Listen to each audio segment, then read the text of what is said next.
जय महाकाल, जय महाकाली। माँ कालिका पुराण अध्याय हिमाद्री निवास गमन। श्री मार्कंडेय मुनि जी ने कहा, इसके अनंतर किसी समय में प्रजापति दक्ष की पुत्री सती ने जलदों के आगम में अद्रि अर्थात पर्वत शिखर के प्रस्थ में स्थित श्री वृषभध्वज से बोली, मेघों के समागम का समय प्राप्त हो गया है। यह काल परम दुस्सह होता है। अनेक वर्णों वाले मेघों के समुदाय से आकाश और दिशाएं सब स्थगित अर्थात आच्छन्न हो गए हैं। अत्यंत वेग वाली वायु हृदय को विदीर्ण करती हुई वहन करती है। विद्युत की पताका वाले मेघों की ऊंची और तीव्र गर्जना से जो मेघधारा सार को मोचन कर रहे हैं, इससे किसके मन क्षुब्ध नहीं होते हैं, अर्थात सभी के मन में लोभ उत्पन्न हो जाया करता है। इस समय में सूर्य दिखलाई नहीं देता है और मेघों से चंद्रमा भी समाच्छन्न हो गया था और इस समय में दिन भी रात्रि की भांति प्रतीत होता है। यह समय विरही जनों को बहुत ही व्यथा करने वाला है। ये मेघ एक जगह में स्थित नहीं रहा करते हैं। ये गर्जन की ध्वनि करते हुए पवन से चलायमान हो जाते हैं। हे शंकर, ये ऐसे प्रतीत होते हैं मानो लोगों के माथे पर गिर रहे हों। वायु से हत हुए वृक्ष आकाश में नृत्य सा करते हुए दिखलाई दिया करते हैं। हे हर, ये कामुक पुरुषों के इच्छित हैं और भीरुओं को त्राण देने वाले हैं। स्त्रिग नीरंजन के समान श्याम मेघों के ओघ के पीछे से बलकाओं की पंक्ति यमुना के धृष्ट फेन के ही समान शोभा देती है। यह गत कालिका क्षण क्षण में चंचल है, ऐसी दिखलाई दिया करती है जैसे सागर में संदोप्त बड़वा मुख पावक होता है। मंदिर के प्रांगणों में भी सस्य पुरूढ़ होते हैं। हे विरूपाक्ष, अन्य स्थान में मैं शास्त्रों की उद्भूति अर्थात उत्पत्ति को क्या बतलाऊं।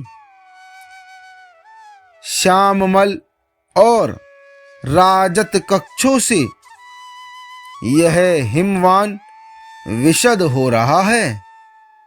जिस तरह से मंदिर अचल के वृक्षों के समुदाय के पत्रों से क्षीर सागर होता है,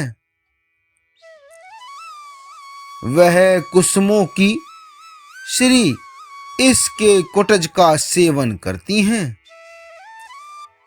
मयूर मेघों की ध्वनि से बार बार परम हर्षित होते हैं और वे निरंतर वृष्टि की सूचना देने वाले हर एक वन में अपनी वाणी को बोला करते हैं। हे हर, अत्यंत घोर काले मेघों की ओर मुख किए हुए चातकों की ध्वनि का आप श्रवण करिए, जो कि वृष्टि की समीपता को सूचना देने वाला है। इस समय में आकाश में इंद्र के धनुष ने अपना स्थान बना लिया है, अर्थात इंद्रधनुष दिखलाई देता है। जिस प्रकार से धारा के सरों से ताप का भेदन करने के लिए मानो यह उद्गत हुआ हो, मेघों के अन्याय को देखिए, जो कि कारकों अर्थात ओलों का उत्कर उसी भांति चातक और अनुगत मयूर को ताड़ित करता रहता है। सिखी अर्थात मयूर और सारंग का पराभव मित्र से भी देखकर हे गिरीश, हंस बहुत दूर देश में स्थित मान सरोवर को गमन किया करते हैं। इस विषय काल में कंटक और कोरक अपने घोंसलों की रचना किया करते हैं। आप बिना गेह के किस प्रकार से शांति को प्राप्त करते हैं? हे पिनाक धनुष के धारण करने वाले, वह विशाल मेघों से उठी हुई भीति अर्थात डर मुझको बाधा कर रही है। अतएव मेरे कहने से आप शीघ्र ही निवास स्थान के लिए यत्न करिए। हे वृषभध्वज, कैलाश में अथवा हिमालय गिरी में या भूमि में आप अपने योग्य निवास स्थान को बनाइए। दाक्षायणी के द्वारा एक बार ही इस प्रकार से कहे हुए शंभु ने उस समय में थोड़ा हास किया था। जो शंभु अपने मस्तक में स्थित चंद्रमा की रश्मियों से पोषित आनन अर्थात मुख वाले थे।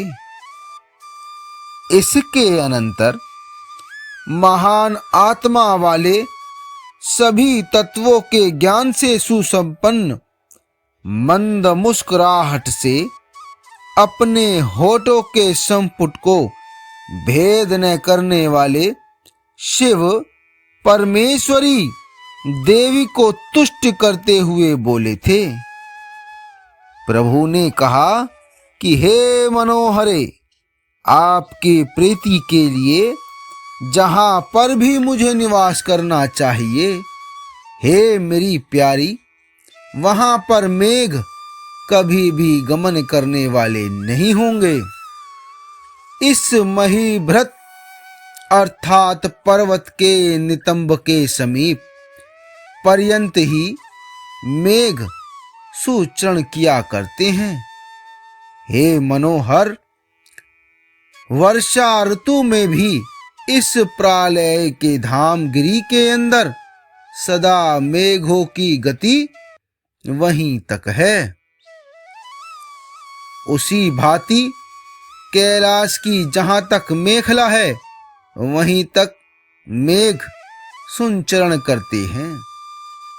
उसके ऊपर वे कभी भी गमन नहीं किया करते हैं। सुमेरु के वारिधि के ऊपर बलाहक अर्थात मेघ नहीं जाया करते हैं। पुष्कर और आवर्तक प्रभृति उसके जानुओं के मूल तक ही रहते हैं। इन गिरेंद्रों पर जिसके भी ऊपर आपकी इच्छा हो, हे प्रिय, जहां पर भी आपका मन हो वहीं आप मुझे ही बतला दीजिए। सदा हिमालय गिरी में स्वेच्छा पूर्वक विहार के द्वारा आपके कौतुक उपदेय हैं, जहां पर सुवर्ण पक्षों के द्वारा अनिलों के वृंदों से और मधुर ध्वनि वाले पक्षियों से तुम्हारे कौतुक होंगे। आगे का भाग 2 में।